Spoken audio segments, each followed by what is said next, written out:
ज्ञान में चलने के बाद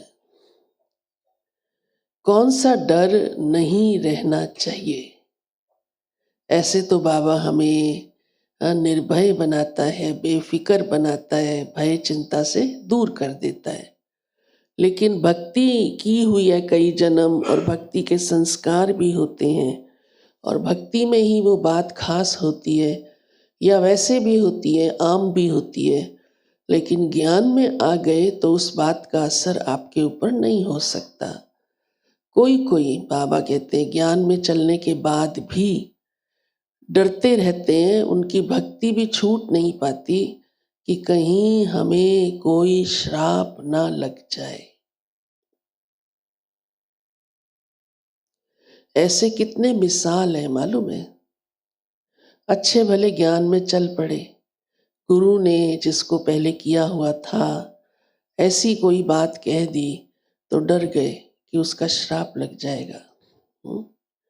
फिर दूसरी बात बाबा कहते हैं आपको डरना इसलिए भी नहीं क्योंकि बाबा कभी श्राप नहीं देता। कभी बाबा श्राप नहीं देता। बाबा तो वर्षा देता है।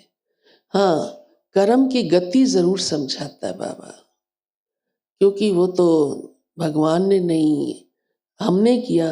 हाँ, आपने किया। जिसने किया, जो भी किया, उसका रिटर्न तो उस आत्मा के पास ही जाएगा ना। ये तो कर्म फिलॉसफी है, अटल है, इसको तो कोई भी बदल नहीं सकता।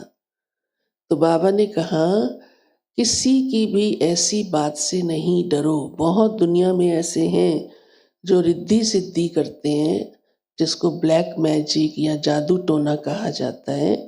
बाबा ने कहा उससे भी वो डर भी आप नहीं रखो। डरते हैं ना, श्राप, गुरु कुछ कर ना दे, फलाना संबंधी कुछ कर ना दे, और हो भी रहा है आज की दुनिया में। इसमें कोई डाउट नहीं है, बहुत हो रहा है, बढ़ता जा रहा है, बढ़ता जा रहा है। पर बाबा हमें इस बात से भी ऊपर कर देता है। वैसे भी देखो, बाबा ने भी समझाया और इसकी गहराई में भी जाओ। कोई भी आत्मा ऐसा अगर करती है तो वैसे कर्म फिलॉसफी के अनुसार लौटकर उसी के पास जाता है। मान लिया जाए उसका असर हो भी गया आपके ऊपर, क्योंकि ये सारी बातें अपने स्वार्थ के लिए की जाती हैं। मान लिया जाए उसका स्वार्थ पूरा हो गया, हाँ, उसने किसी के ऊपर, मैं इसलिए स्पष्ट कर रही हूँ, थोड़ा थोड़ा मन में कोई कोई के रहता है और आके प्रश्न भी पूछते हैं, फलानी आत्मा पे हमें शक है, वो ऐसा करती है। तो मान लिया जाए, हाँ, वैसे तो लौट के उसी के पास जाता है, चाहे उसी समय ना जाए, बाद में जाए, चाहे उसी रूप से ना जाए, किसी और रूप से जाया। हाँ, उसने किया किसी के धन घटाने के लिए, गया उसके पास लौट के उसके तन के ऊपर, मान लिया जाए, ये भी हो सकता है, लेकिन लौट के उसी के पास जाता है। तो कर्म फिलॉसफी भी हमें ये समझाती है कि हर कर्म का रिजल्ट आता है। मान लिया जाए, वैसे तो बाबा कहते हैं उन बातों से डरो ही नहीं, असर हो ही नहीं सकता। अगर हो भी गया, सपोज टेम्परेरी दिखाई भी दिया कि इस आत्मा के ब्लैक मैजिक की वजह से हमारी ये दशा हुई है, तो बाबा ने इसकी भी समझ दी है। तब भी आप डरो नहीं, सोचो नहीं। पहली बात तो आपको कष्ट हुआ, उसका भी हर्जाना उस आत्मा को भरना पड़ेगा, क्योंकि उसने ऐसा कर्म किया तो वो किसके खाते में गया? उसी के खाते में गया। वो उसकी बेसमझी है कि वो कर्म की फिलॉसफी को नहीं जानती वो आत्मा, या जानती है तो बेपरवाह है। हाँ? वो जो कष्ट मिला आपको उसकी वजह से, उसके मैजिक या जो भी उसने किया तरीका, तो उस आत्मा के खाते में वो कष्ट का खाता जमा होता ही है, समझ लो।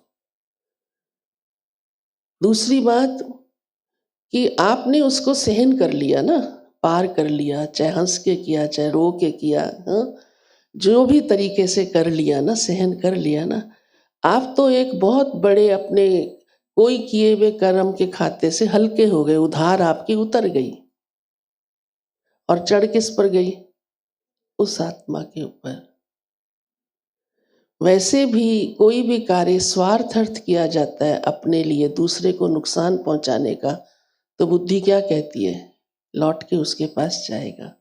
और आपको ये पता हो, ये जितने भी ऐसे वाले करने वाले होते हैं, उनके जो गुरु हैं, वो गुरु स्वयं कहते हैं कि हम इस विद्या को, इस मैजिक को अपने प्रति यूज नहीं कर सकते। वो स्वयं कहते हैं, जिस दिन हमने अपने स्वार्थ के लिए यूज किया, इस विद्या की ताकत चली जाएगी। लेकिन क्योंकि उनकी बुद्धि कोई बेहद की नहीं है, अल्पकालिक है, इसलिए करते हैं। तो आज बाबा ने कहा है, कभी भी इन बातों की परवाह नहीं करो, डरो भी नहीं, सोचो भी नहीं। और बाबा कभी श्राप देता भी नहीं। गलती हो भी जाती है तो बाबा रास्ता दिखाता है, योग करने की बात कहता है, श्राप नहीं देता। योग बल जमा करो, जीवन को धारणा वाला बनाओ, सेवा का पुण्य जमा करो, सबसे दुआएं लो। बाबा ये रास्ते हमको कितना सुखदाई बनाने के लिए, सारे दुख कष्ट मिटाने के लिए देता है। तो फिर डर किस बात का? क्योंकि जो पावरफुल खाता है वो तो आप जमा कर रहे हो दुआएं लेने का, वो आत्मा तो दुआएं लेने का खाता जमा नहीं कर रही ना, क्योंकि उसकी तो सोच ही बद्दुआ देने वाली है, कष्ट देने वाली है, दूसरे को दुख देने वाली है। तो कितना रात दिन का फर्क हो गया। तो अपनी इस जीवन की विशेषता जो बाबा ने हमें दी है, उसे बढ़ाते जाओ, बस डरने की बात नहीं है।